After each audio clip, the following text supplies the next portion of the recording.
Let's get into our first topic then. And is it time to pay doctors more to stop them from leaving the UK? Get your calls in for this one now. The BMA has warned that the trend of doctors leaving the NHS for better paid jobs in other countries is going to intensify. That's despite over 15,000 having already left the health service last year as the better pay disputes and industrial action played out. But those who have made the move to work abroad say that they're earning up to 3 times more. So is it understandable that they might want to leave? Henry, if you get paid 3 times more in Australia, might you move to Oz? Well, it wouldn't be an obvious decision for me, partly because I'm born and raised here, OK? I have a sense of being UK, British, African and all of that. As will these doctors. And before you even get to the money, we've got to think about the kind of people we're talking about here. By the time you have qualified as a doctor, you've done a 5-year medical degree, a 2-year foundation degree on top of that. If you're going to go into general practice, another 3 years. If you go into another speciality like paediatrics, another 5 years. So these are people, and then you've got 70 to 90,000 pounds worth of debt. So this is not something they've gone into lightly. They've got a calling. So we're talking about a special breed of person.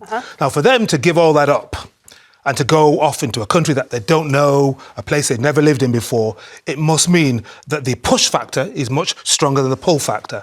And it means that we must do more to keep them here. It's not just about paying them more, it's about increasing the number of doctors, because it's not just about the money, it's about the terms and conditions, it's about your work-life balance, it's about what it's actually like on shift. Can you give of your best? And many doctors are saying, I can't anymore, I have to go, or they're leaving the profession altogether. Well, I think we've got just under 400,000 doctors in the UK. Can we afford to give them all a 30% pay rise? I don't think we've got over 400,000 practicing doctors. I think the actual official figure is about 188,000. We're about 12,000 short. 400,000, I think that's a figure. That's not the figures that I've read either. Well, it depends on where your figures have come from. They come from NHS, the Health Secretary, 400,000 doctors. Department. We don't know. Well, we employ something like 1.7 million people in all parts of the NHS. Yeah, 400,000 doctors, no. 400,000 nurses, midwives, etc. Yes, but I don't think 400,000 doctors. I looked it up just really quickly and I got that number, but it may be all doctors, including consultants, including retired doctors as well. Exactly. And what's your stats, Carol? My stats is, first of all, doctors, even junior doctors, are among the best paid people in this country. Even when you start in your very first year, you're on 37 grand a year plus. In your second year, you're on 47 grand plus. In your third year, it goes up to 60 odd grand. After that, it's a six-figure sum, and then there's private. Carol, that is such a rosy picture you're presenting. It's not a rosy picture. Henry, I'll let you talk. Sure. Let you land, okay.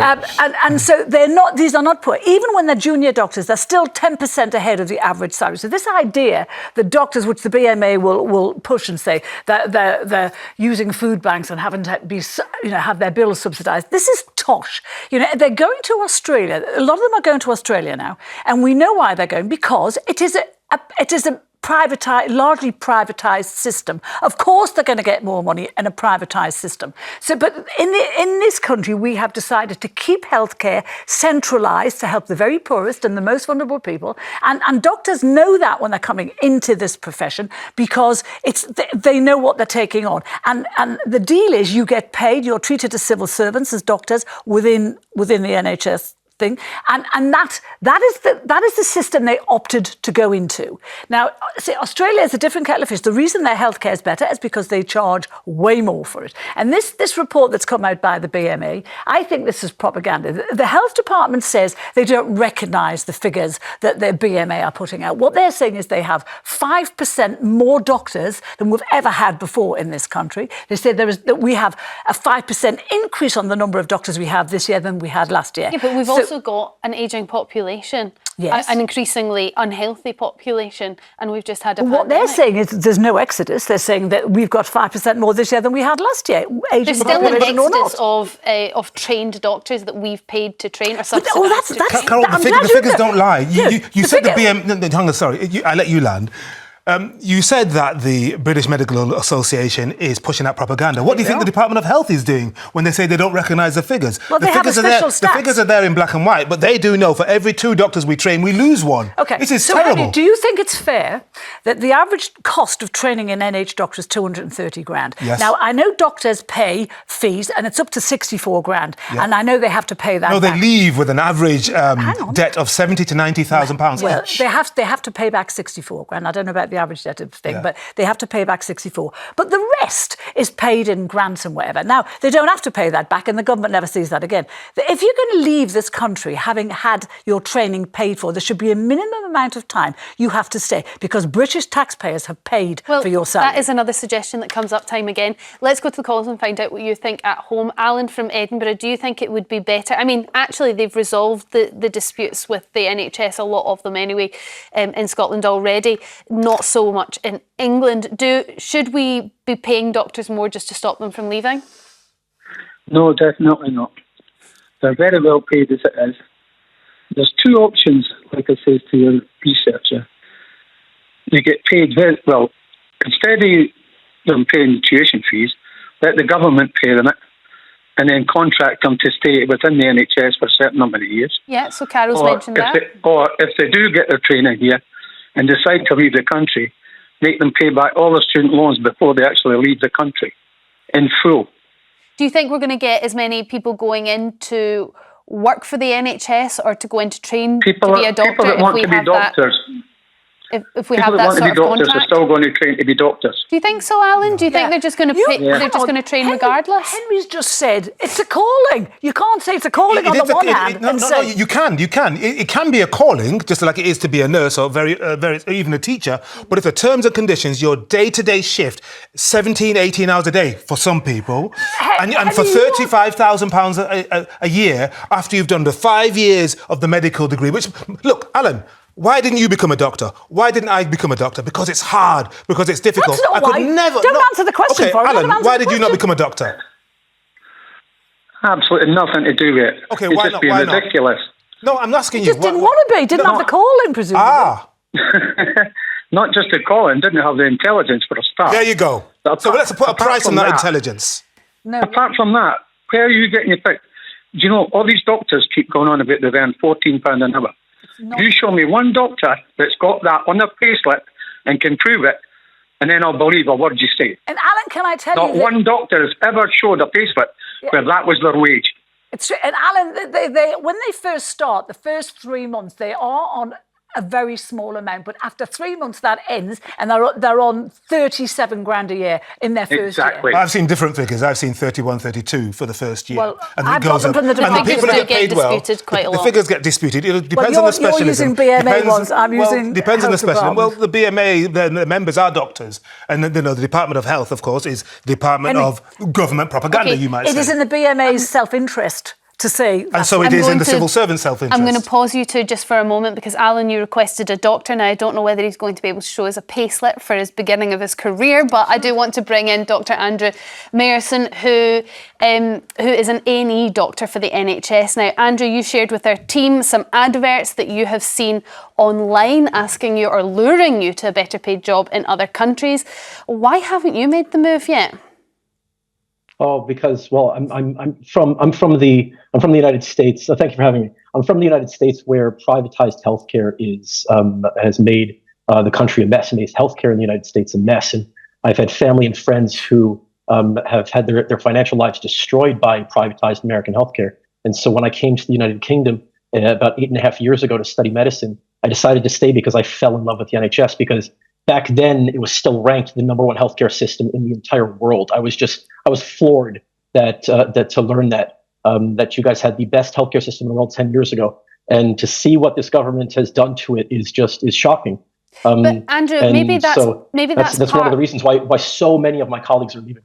But sorry, that's maybe part of the point, though, and it's something Carole brought up earlier, is that if you're going over to Australia, you're going to Canada, you're going to places where they have a private healthcare, they don't have an NHS. And so of course you're going to get paid more, but you get paid more if you work in the private sector in the UK as well. So isn't this just pointing to the fact that the NHS can't survive in its current state? Do we need to make the NHS private in order to pay doctors more? Absolutely not. So tell me this. So back in 2008, 2010, when the NHS was ranked the best healthcare system in the entire world, was that unaffordable? Well, we No, didn't have of as course it aging a wasn't. population, and we didn't have as fat a population. Exactly. No, I don't think that's exactly true. Well, it We is have exactly known about true an because the aging population has about gone up since Sorry, 2008. Carol, can I answer the question, please? Well, no, because you're Can I answer saying the question, again, please? you're saying something that you said. I'm You're sorry. saying you don't think the Carol, population Let has gone up. Andrew talk, because it's hard to do it in Zoom. Carol is entitled to her own opinions, but not her own facts. And the facts are very, very clear. Vice The versa. NHS has been that, yes, and I just want to talk about facts right now. The NHS, and this is from the Health Foundation and from the Financial Times, the NHS has been defunded by £400 billion over the last decade. Okay, that's a fact. It is a fact that NHS doctors and nurses are fleeing the country, going to work abroad, where it's not only about money, where they can obviously get paid double and triple the amount that they're earning here, but it is about paying conditions as well. If you rewind 15 years ago, if you look at the state of the NHS, we could afford it, and we were affording it. We had the best healthcare system on the planet 15 years ago. And and then we had a government that defunded it, that did not care about NHS staff, that didn't plan for it at all. And they allowed the system to collapse in order to drive more people into private healthcare. And that's why the private healthcare sector is booming right now. Look, I just want to see a better healthcare system for our patients and for my colleagues. I am so heartbroken every time one of my colleagues goes to Australia, goes to Ireland, goes to Canada, and they have to do that. I don't blame anybody who does that, but they have to do that because because the situation working in the NHS right now, this government has made it impossible. Andrew, And you we want to have talk? Andrew, record numbers of staff leaving, record numbers of staff suicide. You want to talk about facts, okay? Fact: waiting lists have rocketed since your strike started. Rocketed big time. Fact: Carol, you say I think people that you are need to look at when these waiting stop lists. talking, Carol, Andrew. when did the Andrew, waiting you lists just had a start? big stretch there. People are entitled to answer your points. You say people are fleeing this country. Yes, they're fleeing this country to private healthcare systems where you have just denigrated healthcare systems and said they're really bad, both for the country and the people in it. So the people you're saying should say they're going to make money. That's what it's all about. They're just going to make money. I've got some stats to add into this, Carol, for you.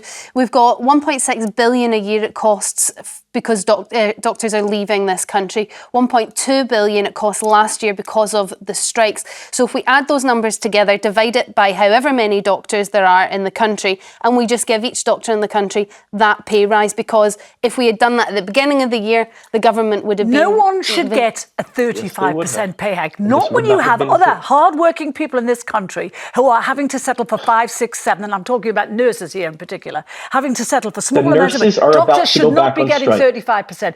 They're some of the highest paid people in this country, and that's a fact. So after what we went through, protecting the great people of this country during the pandemic, that's your job. I think that it is job. I'm sorry. Hold on, Carol. Let him finish? finish. Can I please finish? Yes. I think it is shocking that that healthcare workers that were classified as key workers, you clapped for us, that France gave citizenship to their foreign-born healthcare staff who took care of people of France during the pandemic. And what is this government doing? This government is making it much more difficult for staffers within healthcare, within social care, to bring family members. We improve the economy. We improve the NHS. And a government that forces healthcare workers to leave the country because they make it impossible to work in the system. You're leaving for money. No one's forcing you to go. I'm not leaving. I said, a lot of my colleagues I'm talking about your colleagues. We're not talking about your colleagues. They're leaving for money. I understand that. They're not being forced out. Look, they are not only leaving for money. They are leaving because we are seeing record numbers of staff suicide. Carol, if you go to one of your colleagues' memorial services, it is heartbreaking. Yes, I get it. It breaks people. They only have enough time where they can say, you know what, I'm going to give as much as I can to the NHS because I love it, because maybe I was born here, because I want to fight for it. But every one of those people, and I see so many people who have that energy, who have that passion about the NHS, they're forced to leave because they can't do it any longer. Okay. Look, on top of our poor pay, certainly relative to other countries, we have. I just did a training course that I had to pay £600 out of pocket this past weekend, which in a few months I'm going to get reimbursed by my trust, which is nice that I get the reimbursement for it, but I can't pay a number of bills this month because of that. It doesn't make sense when we have poor pay, terrible conditions, record staff suicide, Record people are leaving. Okay, Andrew, I'm going to pause you here just because I want to take some calls on this, but please stay with us. I need to get involved as well. Okay, yeah. Diane from Cheshire. Everyone wants to get involved in this. What's your views? Do we just pay the doctors more to stop them leaving? Well, one of the things they should do is, we know that when doctors apply for these training courses, they are limited. Mm-hmm. A lot of people can't get on these courses. So when they're accepted, I would make them sign a 10-year contract 10 years to work for the NHS for 10 years. Then they can go. 10 years is an awful long time. Do you think that's going to encourage people into becoming a doctor? Because I think if I was told I have to stay somewhere for 10 years, I might think, no, thank you. Well, the thing is, if they want to stay in this country, you don't have to stay in the same job. Just stay in this country. Yeah, I know, but you're holding someone hostage in a country. I mean, Andrew, you've moved to this country. What do you think about that idea? Well, I would commit to working in the NHS for 10 years, and I think a lot of my colleagues would, if they said, we'll pay off your student loans, if they said that we will improve pay, if they say we'll improve conditions, if they say we'll actually address the hemorrhaging levels of staff that are leaving the NHS, that is a waste of taxpayer money. It is a waste of brilliance, of real great intelligent people who have dedicated their lives to helping people, that we are just sending abroad. The United Kingdom government and the United Kingdom taxpayers right now are funding doctors, funding medical staff for Australia, for Canada, absolutely, for other countries. He's absolutely right. It is a waste of money. Sorry, Andrew, if I can dive in as well.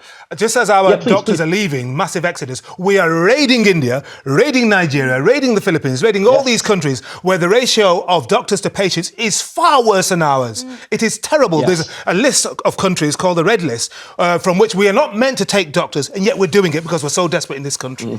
Also, just to add to your point, Diane, asking people to work 10 years or committing to work 10 years for the NHS, there's a survey that says 60% of those surveyed, that these are doctors, are either not satisfied or not satisfied at all with the prospect of working at the NHS. So I think you're going to struggle for people to start on the training if it's a 10-year commitment. But a commitment for a couple of years might be an idea, and something that people are posing. 5 years. Yeah. Diane, thank you so much for your call. Roy for Wolverhampton, what's your thoughts on this? Pay doctors more, they save our life. We have to pay everything that they ask for, because without the doctors, it's quite easy to go back in time. 15 years ago, me and my wife brought up 6 children, all 6 of them born in different parts of the country and different countries in the military. But everywhere we were, we had national health.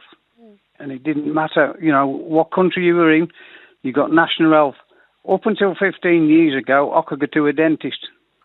I could go to a doctor. If we hadn't got an appointment, you went and sat at the end of surgery and waited your turn.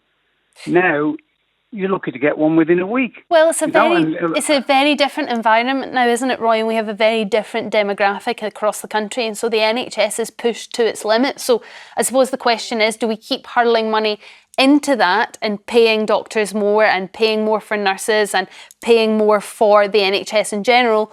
Or does it have to be privatised in some way? Do we have to contribute now? Do we have to start putting our hand in our pockets so we start valuing it more?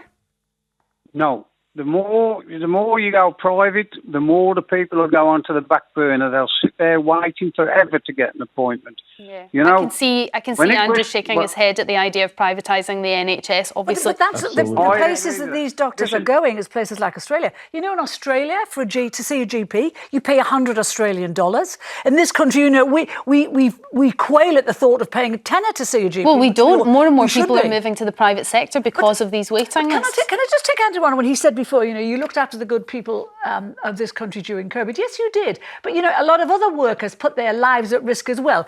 Food, people who drove the lorries, the supermarket workers, all of these people, you were not alone in all of that. But COVID was a problem for everyone, not just for doctors. Well, Carole, when it came to going into hospital, as hundreds of thousands of people did, who was there making sure you didn't die? But you make it sound like doctors were doing us a favour by looking after us. No, it's about appreciating. But most of us could not even begin to imagine what they go through and could even begin to imagine doing that job. But Henry, I would say they get very well paid for doing that. No, they don't. For what they do, my God. Okay, let's ask Andrew again, because we asked him last time and he wouldn't say. I don't know, are you a 3rd-year doctor, Andrew, or a 4th year? 5th now. You're fifth now. So you must be on. Yeah. You must be on 60 grand plus, more than that, much more than that. No. You're not. Well, according to NHS figures, you should be.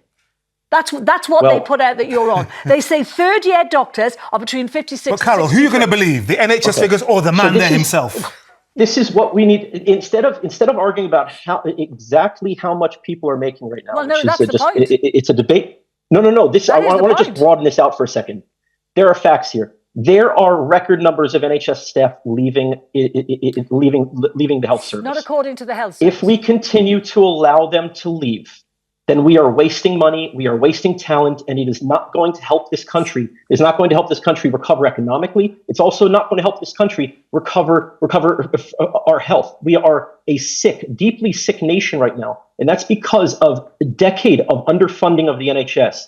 When you pull the rug out from under people and you remove their access to healthcare and you take away that right to healthcare, people will suffer, their health will decline, and the economy will decline as well. There's only one way moving forward. We need to invest in our NHS. We need to invest in our workforce and not allow so many people to leave. And that is why we're talking about a small increase from £15 per hour to a £20 per hour for the lowest paid junior doctor.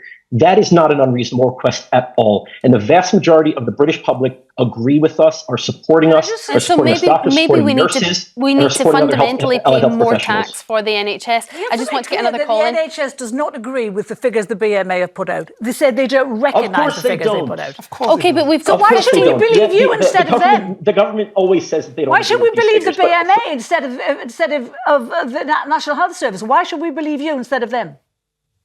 Well, because for the last 15 years, if you look at what this government has done to the NHS... I'm not talking about last bit. I'm talking about why should we believe a unionised body... Hang on, Carole, you're often the one who bashed the bean counters in Whitehall. Why do you want to believe them now, as opposed to the guy who's actually doing the job? These aren't bean counters in Whitehall. This is NHS organisers. It's not bean counters in Whitehall. Okay. It's people who manage NHS budgets, who know the figures. I want to get to another call. Kathy from Dumbartonshire. Do we need to pay doctors more? Hello, yes. I'd like to say to Carole Malone, please. Yes, you can speak to Carole. I'm listening. Yeah. She's shouting, bawling at this doctor here, right? Now, my daughter's just after a kidney transplant, right? And wonderful treatment. These doctors are working 14 hours and 15 hours a day, round the clock. My daughter was 13 years in dialysis. Right, now you haven't a clue what like it is to be on dialysis.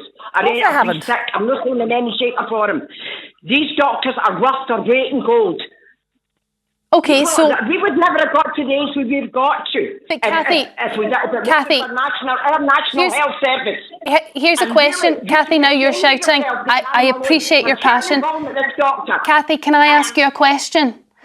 In order to pay the doctors more, and I believe you would want to pay them I believe you would want to pay them anything, name your price and we'll just pay them that. That will mean we will have to all potentially pay more tax. Are you happy to pay more tax in order to fund doctors? You're paying tax for a lot of things. We really need if we're sick. Yeah. If you've not got a national health service and you've not got private insurance, all our ancestors died. All my grannies and grandads died. Yes. We'll all die. Is this the goal? Our doctors are precious. And you're nothing. But Kathy, you're not answering my question. I understand, and I think we all agree that doctors save our lives. Doctors are vitally important in this country, and they did amazing work during not just COVID, just all the time. They do amazing work. Are you willing to pay more tax to pay doctors more? Well, you pay more tax for everything else, Storm. Well, no, our tax is kind of fixed, but they may have to raise if we're looking to fund the NHS in the form that it is at the moment. 35, yeah. They're saying 35%, and there's no way the doctor's going to get 35%. You know that, and I know that. But you would want to pay them that, right, Kathy? Yes, if you could, but they're not going to get that. That's not going to happen. Well, why not, if they're that important? They're settled for 12% in Scotland. So why can't they go ahead and give them a bit more in England? I mean, that is also a bit of a confusing quandary as to why things seem to be settled in Scotland so much quicker than they are in England, Andrew. I think that the Scottish government values healthcare staff. They understand that it is a critical element of the health and welfare of the Scottish population. And I think the Scottish government said, you know what, we don't want to dispute with our healthcare workers. We value them, and we're going to take care of them, and we're going to set this right over a number of years. And I think that the government in England needs to do the same thing. Look, there are many different ways that we can fund this. I don't want to take more money out of Kathy's pocket. I think that there are people in this country who do not pay enough tax. People like Rishi Sunak. I think he paid an effective tax rate of something like 23%. If we ask Rishi Sunak to pay 26% or even 30% of his income, is that going to bankrupt him? Is that going to force him out? Is that going to prevent him from buying, a fourth home, a second yacht or whatever, whatever? Okay, but you're just looking at charging the wealthier more. So would you be willing to settle for 12%? Look, the NHS, everybody needs it, wealthy and poor. If somebody has a heart attack, we don't ask how much money they have in their bank account before rushing an ambulance to them as fast as possible. So every single person deserves that care. We have a record of delivering that, but we need to reinvest. I mean, that's a silly question. What's not? If you're negotiating, you're never going to say your bottom line. So we're not going to get into that because it's pointless. We'll go round in circles.